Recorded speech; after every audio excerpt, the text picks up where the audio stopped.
அதே மாரி பார்த்தீங்கன்னா, இந்த வாசல்ல வந்து எல்லாருமே அந்த காலத்துல வந்து மஞ்சள், குங்குமம் வச்சுருவாங்க. அதாவது நிலவாசல்ல சொல்றேன் நானு. இப்பலாம் எல்லாரும் ஸ்டிக்கர் வாங்கி ஒட்டிக்கிறாங்க. அந்த மாரி ஒரு விஷயங்களும் பண்ணக்கூடாது. மஞ்சள் பூசி அந்த குங்குமம் வைக்கும்போது தான் லட்சுமி வந்து உள்ள வாசம் செய்வாங்க.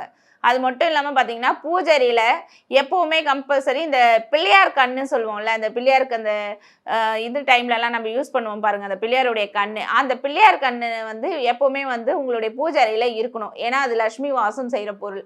அது இன்னொரு பொருள் பார்த்தீங்கன்னா, இந்த சோழி. சோழியில பார்த்தீங்கன்னா, லட்சுமி அம்மன் நெலைச்சிருக்காங்க. அதனால சோழியும் வந்து வீட்ல இருந்துட்டே இருக்கணும்.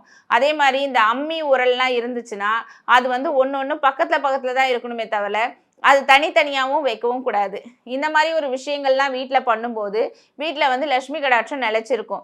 அது மட்டும் இல்லாம இந்த துணிங்கலாம் போட்டு இந்த சாமான் வாங்குறது, இந்த மாரி ஒரு விஷயங்களும் பண்ணக்கூடாது. அதே மாரி சில பேர் வந்து கல்யாணம் பண்ணி இப்போ பசங்கள அனுப்பும்போது பார்த்தீங்கன்னா, அவங்க பெண் குழந்தைங்கள அனுப்பும்போது, அவங்க அம்மா வீட்ல குடுத்த அந்த சீர்வரிசைகள், அதாவது இந்த பித்தள பாத்திரம், இந்த ஸ்டீல் சாமான் அதெல்லாம் வச்சிருப்பாங்க. அத வந்து தான் பெண்ணுக்கு வந்து புதுசா தானே இருக்குன்னு சொல்லிட்டு பாலிஷ் போட்டு அத குடுப்பாங்க. அந்த மாரி குடுக்கும்போதும், லட்சுமி கடாட்சம் உங்க வீட்ல நிலைச்சு இருக்காது. அதே மாரி யாருக்குமே வந்து வெள்ளிக்கிழமையில பணம் குடுக்கறத தவிர்த்துடுங்க. வெள்ளிக்கிழமை பணம் குடுக்கும்போது, அது உங்களுக்கு செலவழிஞ்சிட்டே தான் இருக்கும். அதே மாரி பார்த்தீங்கன்னா, அதே மாரி இந்த உப்பு கூட பார்த்தீங்கன்னா, யாருக்குமே வந்து கடன் குடுக்கக்கூடாது. உப்பு மோஸ்ட்லி எப்படி பணத்த குடுக்கக்கூடாதோ, அதே மாரி உப்பையும் குடுக்கக்கூடாது. உப்ப குடுக்காம இருக்கும்போது தான் லட்சுமி உங்க வீட்ல வாசம் செஞ்சுட்டு இருப்பாங்க. இந்த மாரி சின்ன சின்ன விஷயங்கள் தான் நம்மள மாத்திக்கும்போது, லட்சுமி தேவி உள்ள வாசம் செய்வாங்க.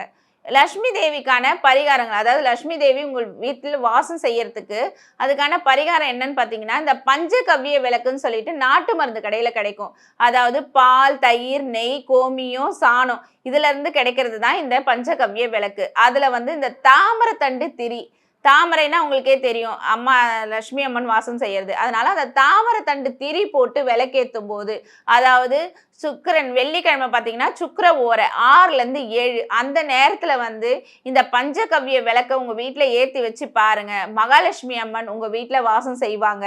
அதே மாரி இந்த அரிசில பார்த்தீங்கன்னா, இந்த சங்கு இருக்குல்ல, அந்த வலம்புரி சங்கு வந்து சின்ன சங்கா வாங்கி உங்க அரிசில வந்து போட்டு வைங்க. எப்பவுமே வந்து வீட்ல வந்து இந்த சாப்பாட்டுக்கு குறைவில்லாம வந்துட்டே இருக்கும். அதே மாரி உங்க வீட்ல வந்து இப்ப நீங்க ஏதோ ஒரு வேலைக்கு போறீங்க. அந்த வேலையில கிடைக்கிறத வந்து இப்போ நீங்க சம்பளம் வாங்குறீங்கன்னு வச்சுக்கோங்க. ஒரு ரூ. 10,000வோ இல்ல ரூ. 20,000 வாங்கும்போது, அதுல ஒரு 10% இல்ல ஒரு 5% ஆவது அநாதை பிள்ளைங்களுக்கு நம்ம தானம் பண்ணணும்னு சொல்லிட்டு எடுத்து வைங்க. ஏன்னா, தானம் வந்து அவ்வளவும் சிறந்தது. எந்த அளவுக்கு தானம் நீங்க பண்ணிட்டே இருக்கீங்களோ, அந்த அளவுக்கு உங்களுக்கு செல்வம் வந்து உங்களுக்கு வந்துகிட்டே இருக்கும்.